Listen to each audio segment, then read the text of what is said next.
So the Ferrari 348 came into us after the customer had heard quite a loud metallic noise from the engine, which then caused the car to cut out, and we put an endoscope down the bores to find that there had been piston to valve contact, and in fact on one of the cylinders, one of the inlet valves had snapped completely, and the piston had pressed it back into the head, causing catastrophic damage to the cylinder head. So it ended up being an absolute massive engine rebuild, sort of as deep as you can go to a degree.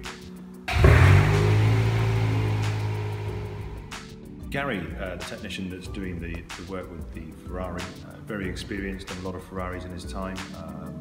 He's been with us for about 5 years. He's done several other Ferrari engines for us as well. And another project he's currently got on the go is a Lamborghini Countach engine for the Motor Museum. Something we're very excited about, but another story for another day, that one.